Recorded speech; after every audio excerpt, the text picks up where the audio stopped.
സുരക്ഷാ ഉദ്യോഗസ്ഥരെ ഇറാന് വിട്ടുകൊടുത്ത് American president Donald Trump കക്കൂസ് വഴിയിലൂടെ രക്ഷപ്പെട്ടു എന്ന റിപ്പോർട്ടാണ് ഇപ്പോൾ പുറത്തു വരുന്നത്. ഈ വിഷയം ചെറിയ തരത്തിലൊക്കെ മുൻപൊക്കെ പ്രചരിച്ചിരുന്നു എങ്കിലും അത് ഒതുങ്ങിപ്പോയിരുന്നു. ഇപ്പോൾ അമേരിക്കയുടെ ഉദ്യോഗസ്ഥർ തന്നെ അവരുടെ ജീവഭയം വളരെ കൃത്യതയോടുകൂടി പറയുന്നതോടുകൂടിയാണ് ന്യൂയോർക്ക് ടൈംസ് അടക്കമുള്ള പത്രങ്ങൾ ഇതിൻ്റെ യാഥാർത്ഥ്യം അന്വേഷിച്ചതോടുകൂടി യഥാർത്ഥത്തിൽ അമേരിക്കയുടെ പ്രസിഡന്റിന് സുരക്ഷ ഒരുക്കേണ്ട ഉദ്യോഗസ്ഥന്മാരെ ബലി നൽകാൻ വേണ്ടിയിട്ടാണ് ട്രംപ് തീരുമാനിച്ചത് എന്നുള്ളതും അതിൻ്റെ പ്രതിഫലനങ്ങൾ ഭയാനകരമായിരുന്നു എന്നുള്ളതും മഹാഭാഗ്യത്തിനാണ് രക്ഷപ്പെട്ടത് എന്നുള്ള വിവരമാണ് പുറത്തു വരുന്നത്.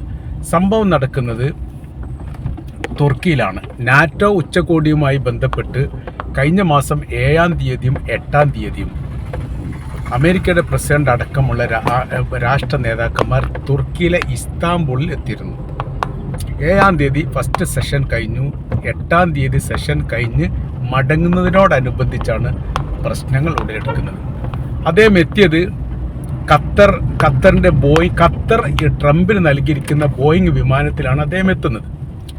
ആ വിമാനവുമായിട്ട് ബന്ധപ്പെട്ട് പിന്നീട് അതിൽ തിരിച്ചു പോകുന്നത് അപകടകരമാണ് എന്നുള്ള വിവരം അമേരിക്കയുടെ പ്രസിഡന്റിനെ ഉദ്യോഗസ്ഥർ അറിയിക്കുന്നു. അപ്പോൾ അങ്ങനെ ആവുന്ന മാത്രമല്ല നിങ്ങളെ നിരീക്ഷിക്കുന്നുണ്ട് എന്നുള്ള ഒരു അഭിപ്രായം പറഞ്ഞു. അതായത് അമേരിക്കൻ പ്രസിഡന്റ് ഇറാനെ സംബന്ധിച്ചിടത്തോളം അവരുടെ ഹിറ്റ് ലിസ്റ്റിൽപ്പെട്ടാണ് 16 ആളെ കൊലപ്പെടുത്തേണ്ടതിൽ 1-ാം സ്ഥാനത്ത് നിൽക്കുന്നത് അമേരിക്കയുടെ പ്രസിഡന്റ് ഡൊണാൾഡ് ട്രംപാണ്.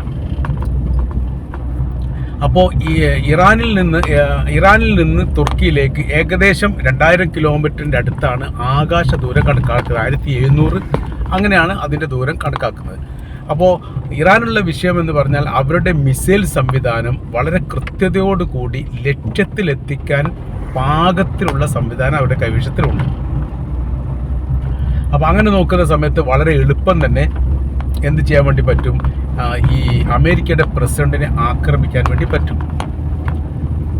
ഈ ഒരു സാഹചര്യം ഒഴിവാക്കാൻ വേണ്ടിയിട്ട് അമേരിക്കയുടെ പ്രസിഡന്റ് ഡൊണാൾഡ് ട്രംപ് അയാൾ ഒരു വ്യക്തി എന്ന നിലക്ക് മാത്രം ശ്രമിച്ചു എന്നുള്ളതാണ്. 20-ലധികം സുരക്ഷാ ഉദ്യോഗസ്ഥരും അവരുടെ ഈ ന്യൂയോർക്ക് മേയർ അടക്കമുള്ള പ്രധാനികളായിരിക്കുന്ന ആളുകളും ഉണ്ടായിരുന്നു.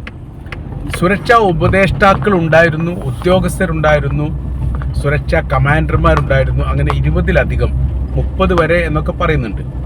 ഇവരോടൊന്നും ഈ കാര്യം പറയാതെ പെട്ടെന്നൊരു സുപ്രഭാതത്തിൽ എന്ത് ചെയ്യുന്നു? എയർപോർട്ടിലൂടെ ചെറിയ വിമാനത്തിൽ, പ്രൈവറ്റ് വിമാനം എന്ന് പറയുന്നുണ്ട്, പ്രൈവറ്റ് വിമാനത്തിലേക്ക് കയറുന്നത് അവരുടെ ഫുഡ് സെക്ഷനുമായിട്ട് ബന്ധപ്പെട്ട, അതായത് യാത്രക്കാർക്ക് ഭക്ഷണം നൽകുന്ന ഏരിയയിലൂടെ കുനിഞ്ഞിരുന്ന് അദ്ദേഹം അവിടുന്ന് മറ്റൊരു പ്രൈവറ്റ് വിമാനത്തിലേക്ക് കയറാൻ വേണ്ടിയിട്ട് കക്കൂസ് വാതിൽ ഉപയോഗിച്ചുകൊണ്ട് ഇറങ്ങി എന്നാണ് പറയുന്നത്.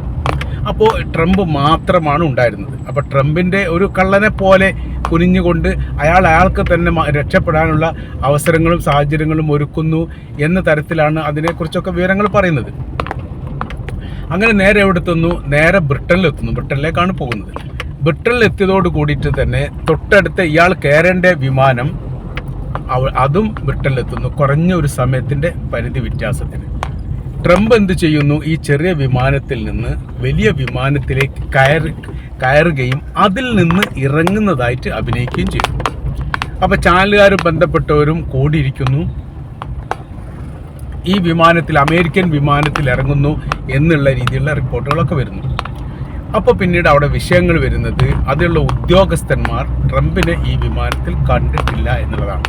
പെട്ടെന്ന് എങ്ങനെ പ്രത്യക്ഷപ്പെട്ടു എന്നുള്ളതും എന്താണ് സംഭവം എന്നതിനെക്കുറിച്ചുള്ള അന്വേഷണം ഇതിനോടനുബന്ധിച്ചുണ്ടായിരുന്നു. ഈ അന്വേഷണത്തിൻ്റെ ഭാഗമായിട്ടാണ് ഇവർക്ക് ഇങ്ങനെ ഇറാൻ്റെ ഭീഷണിയുണ്ട്, ഇറാൻ്റെ ഭീഷണിയിൽ നിന്ന് തുർക്കിയിൽ നിന്ന് രക്ഷപ്പെടാൻ അവർ ഉപയോഗിച്ചിരിക്കുന്ന മാർഗങ്ങൾ ഇതെല്ലാമാണ്. അപ്പോൾ അതുകൊണ്ടാണ് പറയാതിരുന്നത് എന്നൊക്കെ ട്രംപ് പറയുന്നുണ്ടെങ്കിൽ പോലും യഥാർത്ഥത്തിൽ ഇറാൻ ഈ വിമാനത്തെയാണ് ആക്രമിക്കുന്നതെങ്കിൽ ഏകദേശം 30ഓളം ആളുകൾ കൊല്ലപ്പെടുമായിരുന്നു. അപ്പോൾ 30ഓളം ആളെ കൊല്ലപ്പെടാൻ വേണ്ടിയിട്ട് അമേരിക്ക പ്രസിഡന്റ് ഡൊണാൾഡ് ട്രംപ് ഇതിന് സപ്പോർട്ട് ചെയ്തു എന്നുള്ളതാണ്. അപ്പോൾ അപ്പോൾ സപ്പോർട്ട് ചെയ്തിട്ടില്ലായിരുന്നെങ്കിൽ, അല്ലെങ്കിൽ എന്ത് ചെയ്യണം, ഈ ഉദ്യോഗസ്ഥരെ രക്ഷപ്പെടുത്താനുള്ള വഴികളും മാർഗങ്ങളും യഥാർത്ഥത്തിൽ ട്രംപ് തന്നെ പറയണം, നിങ്ങളും മാറി നിൽക്കണം, അല്ലെങ്കിൽ നിങ്ങൾ മറ്റ് പോംവഴികൾ സ്വീകരിക്കണം എന്ന് പറയാതെ ട്രംപ് മാത്രം രക്ഷപ്പെടാൻ വേണ്ടി പഴുതൊരുക്കി എന്ന് പറയുമ്പോൾ അവിടെ വിഷയം വരുന്നത് ട്രംപിനെ എങ്ങനെ വിശ്വസിക്കാൻ പറ്റും എന്നുള്ളതാണ്. അപ്പോൾ അതിൻ്റെ തുടർ ചോദ്യങ്ങൾ ഒരുപാട് വരുന്നുണ്ട്. തുടർ ചോദ്യങ്ങൾ എന്ന് പറയുമ്പോൾ ഇറാൻ പറഞ്ഞിരിക്കുന്ന കാര്യം കൃത്യമാണ് എന്ന് അമേരിക്കയുടെ ഉദ്യോഗസ്ഥർ സമ്മതിക്കുന്നിടത്തേക്ക് കാര്യങ്ങൾ എത്തുന്നു. എന്താ അവർ ഇറാൻ പറഞ്ഞിരിക്കുന്ന കാര്യം ഇങ്ങനെ, ഒരു തരത്തിലും ട്രംപിനെ വിശ്വസിക്കാൻ പറ്റില്ല. ട്രംപ് കൂടെ ഇരുന്ന് ചതിക്കും. ചതി മാത്രമല്ല ചെയ്യുക, കരാർ വ്യവസ്ഥ ലംഘിക്കും. അയാളും അയാളുടെ ബിസിനസ്സും അയാളുടെ മരുമോനുമായിട്ട് ബന്ധപ്പെട്ട വിഷയത്തിനോട് മാത്രമേ താല്പര്യമുള്ളൂ. ഈ കാര്യം ശ്രദ്ധിച്ചിട്ടില്ലെങ്കിൽ ട്രംപിനെ വിശ്വസിക്കുന്നവർ തന്നെ അപകടത്തിലാവുന്ന ഒരു സ്ഥിതി ഉണ്ടാവും. ഈ ഒരു കാര്യങ്ങളെല്ലാമാണ് ഇറാൻ പറയുന്നത്. ഇറാൻ പറയുന്ന കാര്യങ്ങൾ അക്ഷരം പ്രതി ശരിയാണ് എന്ന് ഇപ്പോൾ ബോധ്യപ്പെട്ടിരിക്കുന്നു എന്നുകൂടി പറയുന്നു. അപ്പോൾ അങ്ങനത്തെ ഒരു സാഹചര്യത്തിലാണ് ഇപ്പോൾ ഉള്ളത്. അഥവാ ട്രംപിനെ വിശ്വസിക്കാൻ പറ്റില്ല എന്ന് പറയുന്ന സമയത്ത് സുരക്ഷയുമായിട്ട് ബന്ധപ്പെട്ട വിഷയത്തിലൊക്കെ വലിയ പ്രതിസന്ധി ഉണ്ടാകും. അതൊരു ഭാഗത്ത്. രണ്ടാമത്തെ ഭാഗം എന്ന് പറഞ്ഞാൽ ഇറാൻ്റെ ഭീഷണിക്ക് മുൻപിൽ പിടിച്ചു നിൽക്കാൻ പറ്റാത്ത ഒരു സ്ഥിതിയിലേക്ക് അമേരിക്കയുടെ പ്രസിഡന്റ് അടക്കം ഉള്ള വിഭാഗങ്ങൾ എത്തിയിട്ടുണ്ട് എന്ന് പറയുമ്പോൾ അതിനൊരു നിസ്സാരമായിട്ട് നമുക്ക് കാണാൻ വേണ്ടി സാധിക്കില്ല. അത് വളരെ വളരെ ഗൗരവപരമായിരിക്കുന്ന വിഷയമായിട്ട് തന്നെയാണ് ഇപ്പം നിലനിൽക്കുന്നത് എന്ന് ചുരുക്കം. അപ്പോൾ ഇതിൽ പറഞ്ഞു വെക്കുന്ന കാര്യങ്ങൾ ഈ വിഷയമായിട്ട് ബന്ധപ്പെട്ട് ഇങ്ങനെയാണ്. ഇപ്പോഴത്തെ നിലവിലെ സാഹചര്യങ്ങൾ ഇതേ അവസ്ഥയിലും ഇതേ രീതിയിലും തുടരുകയാണെങ്കിൽ തീർച്ചയായിട്ടും അമേരിക്കയുടെ പ്രസിഡന്റിനെ പോലും രക്ഷപ്പെടുത്താൻ സാധിക്കാത്ത വിധമാണ് പ്രതിസന്ധി അല്ലെങ്കിൽ സാഹചര്യങ്ങൾ എന്നുകൂടി കൂട്ടി വായിക്കാൻ വേണ്ടിയിട്ട് സാധിക്കുന്നതാണ്.